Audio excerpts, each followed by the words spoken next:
on the 4th December ya wada ya sania amanyoko ni hyehyɛ yetie no ya ma no kwan sɛ wonko pie awo vetting committee na omontoto na no abrante no esan sɛ ɔsɔ no hwɛyɛ na nneɛma ɛsɛ sɛ ɔyɛ nyinaa no ɔyɛ enti no ɛkwan ba mu ma no ko pie o vetting committee anim ya ɛsɛ ɔyɛ ohobia no ɔyɛ ebi si da sɛ yɛkɔ vetting committee na candidate nkwan na yɛse onwura mu ampa yɛgye tumu ma abɔfra no ekɔwura mu abusuafo ne ayɛhu ya ne sɛ yɛse Akyem Ɔdan constituency executives atro petition bebre e de atia ɛyɛ abrante no omusuro yɛnyina yɛnso yɛwɔ ha ana national ɛyɛ general secretary of the New Patriotic Party yɛwura lawyer Justin Kodua ɛde communicate by sɛ afuwe yɛnkɔ disqualify obia esan yɛsi yɛnti ɛnti yɛkɔ nyina no yɛnim sɛ yɛaso yɛn ho ahwɛ abrante ni dimu wadi police station executive 8 years wakɔ constituency youth organizer election 2 consecutive term waso mo party no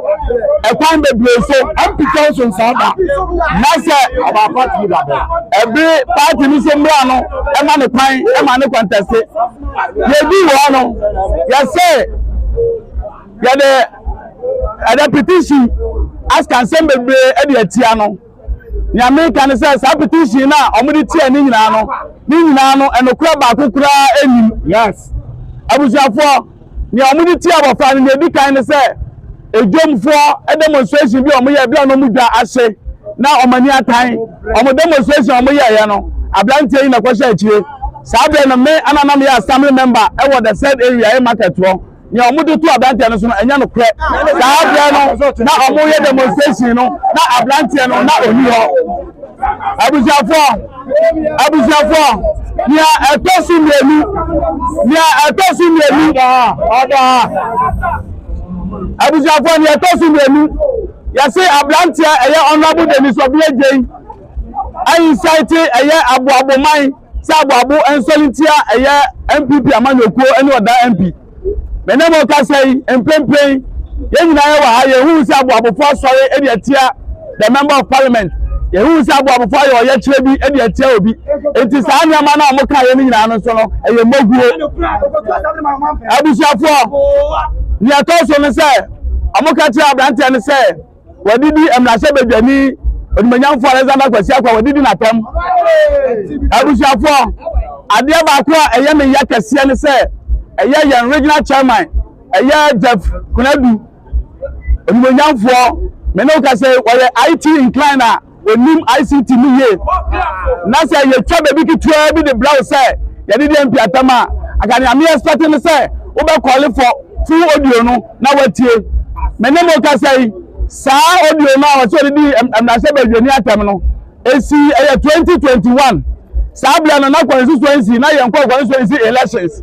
me no ka se ablante ni begina se ye nto no so ba as constituency youth organizer sabia no oba vetting e wo constituency mu e ma ye clear no ma no contest constituency youth organizer sabia no na sa case no na e wo ho is coming me no ka say enye ono kwa na nkofo petition editi ano eye ni abema ochedonko achiase omo petition tianzo akase tere wi osafumafo omo petition no omo de to nchen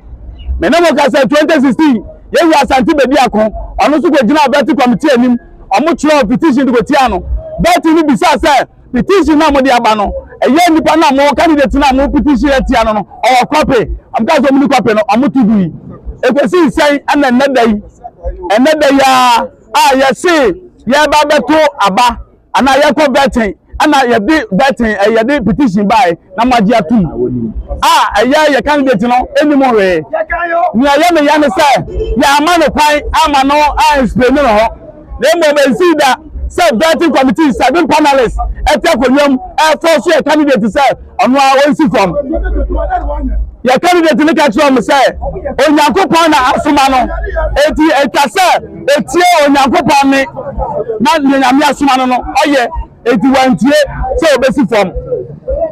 benemo ka say empenifo ni ka tro me say enya bia ablante no o ma disqualify no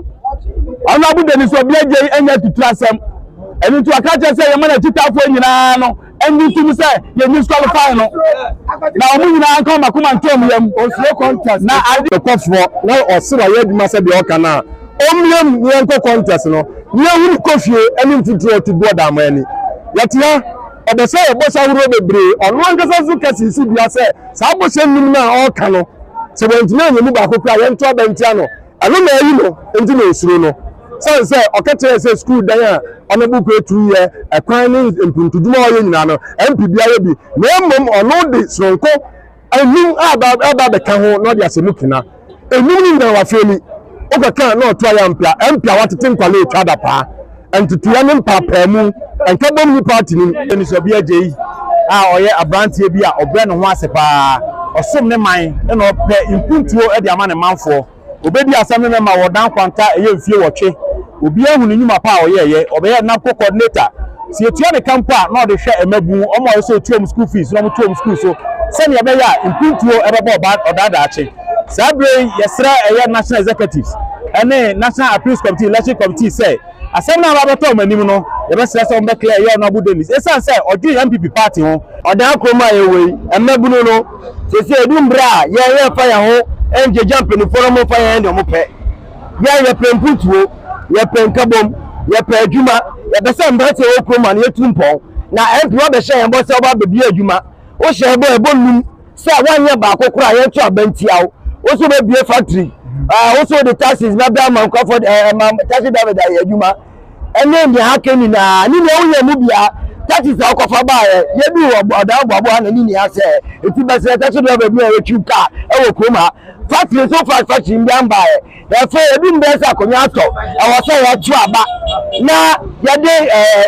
MPP okwa ye kwa ko brekate na wo dia won pese ye beto so aba wo pese wo ko free sese wo ko free and the party no ye nya aja to se brekate but ke ona bo akasi akwa enye etin ho ye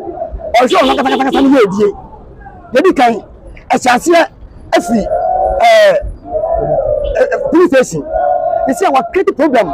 oh the whole police no e demonstration na danger boy say say bibia o amabu na ye wo aman mu ha say especially atimoda constituency odan kwanta jadem esem aboabo ene atimoda kodem ase no ye ni abie first no na man campaign for ne be dada ye ba ye no ante ne mabawa no ya ba no ye ntrati mo obi nya den e ma dada ye one then say obi a wasim MPP amamu epa ye mi Canada wo then say tu ni weso de ama odan man wati ni weso de ama odan kwanta enye ni kronko a atemu jadem ukọ aboabo ubo odan kodem ase na then say titi gatesim oyiyi gatesim asem si a akwala ketore ebetu na mo aba ona ase ba ye on penifo bi okodem a tu aba ma wo no ati sa wo ma mi a na se ni particular bi awu no abebo sa wa kese na oda agini di no ani na busa afọ kakra bi na edi sika enam se then si ya se obo da abegina se yentu ni so ba no me MP wa ha no aye se bebre wa ha se sika se wo ka se ejomko ma ya se wo kai ya to da na mu se ni sika adi fi akoko fo bia na se to ho abira ebi to de odom na tu ya ho kasa ma sa ho kasa na ti nanim owi ni wiye ya no bi ye medjuma me de hwe me yere ne me mma no mohu ade a waye me enti woda ha yesi MP we die empapamu katasisa proye na ode aboard akwemu a se ma madanisa ma abano MP won wi ni wa hada me MPP ni ena me gira he me to aba ma MPP papa na we sa ensontre bi ma mo ye nka hu hia e ma me se sa abrei na begina ha na wo mo keka ne yeti yedi se enipa bi e na be se yachi e na ye demonstration enya sa nete bra onabo akwasi apa oba no ni a me gira ha yi mi jame niema ho mi ye campaign a mo bi nye bi obi se jema obi abaka kire wo sabra no enu ni obi na ehyemati sabra na me ye campaign ama no na waba no sabra na ni obi na ehyemati enye obi a na ehyeyati na kwan a wo mo de ye fa so egya isi ye ni egu nsuom ye gu awiem na wo mu miye no enu na ma ye nso ye sorry ye demonstration egya isi ye kwa ye begu lo kwa mu ho no kwa o mu si yemfu dwom eho a yemfu lol kwan so mbana asojafo adabo yen na na here na obobo yan yeko na wo say yakeka yan ho ne yeka yasam kire aban enu nti ana ma ye sorry ya ye demonstration no na obie ni ho a obese yachi a o ma ye demonstration ni pesa dani si omo kana sami sanya nnekura kam ni baban a oye ogira ho kura na o che ni se dani si oyin a ni hu no sana samne tie enu nti na nwumre ma sa madagi amabegina ha no enu obi na be say yachi